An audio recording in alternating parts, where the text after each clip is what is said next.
Okay, good morning everybody. I am hopping on here today and I'm going to post this video December 26th, so I'm pre-recording this.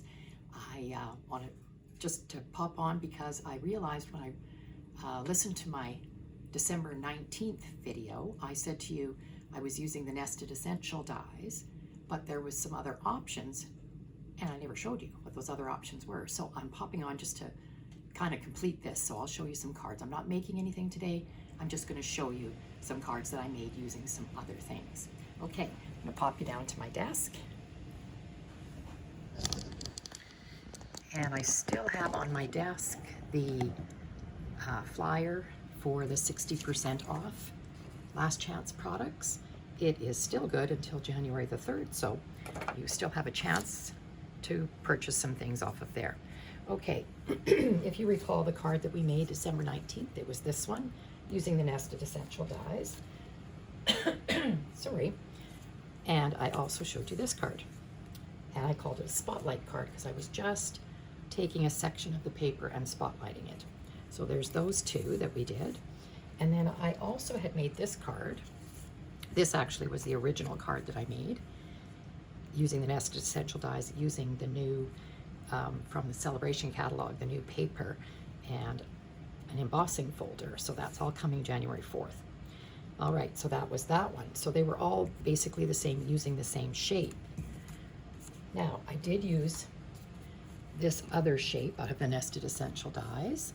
The largest, I'm going to say rounded corner rectangle. And I cut two pieces out of the All About Autumn paper. And again, it's just a spotlight of that paper. And I cut another one because there isn't a larger one to put behind it, but I just offset them. And then I used the banner die from the Stylish Shapes, which is this die set, to cut that. I used an embossing folder behind, but you can see how I'm just spotlighting just a section of the paper. So there's that option also. Now, using something different, because if you don't have dies, you might have some punches. So I used the 2 3/8 inch circle punch. For this one, I also used the All About Autumn paper, and I cut a section out. I just punched out a circle, and then I punched out 2 other circles coordinating colors. And this is All About Autumn paper, this one here and the spotlight one. And I just offset my circles. So there's another option for kind of like a spotlight card if you don't have dies. So that one worked. And then I used the double oval punch. That's this one. I used the larger scalloped one, and I cut out one of the little birds from this new paper, Flight and Airy it's called, coming in the Celebration catalog. There's another selection of that paper there. This is the same package of paper that I did this one from, that has all the birds on it.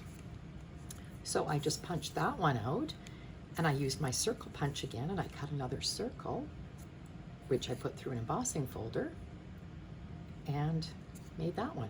So you don't have to have dies. You can use your punches. So look at what you've got. Check out your papers, because there's lots of papers that you can just spotlight just something from them, just to make them interesting. So there's, I'll put them all out here. There's the selection of cards that I did. And again, these ones were all using the same die.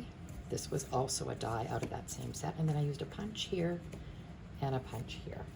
So that's a good collection of cards, all different occasions I've made them for. And I thought that might just finish off that video from December the 19th. Sorry about that. I did say at the beginning, I'm going to show you some other alternatives. Never bothered to show you. So there they are. Those are all the ones that I did. So take a look at your punches and see what you've got. Okay, hope everybody had a great Christmas, and I will see you in 2024.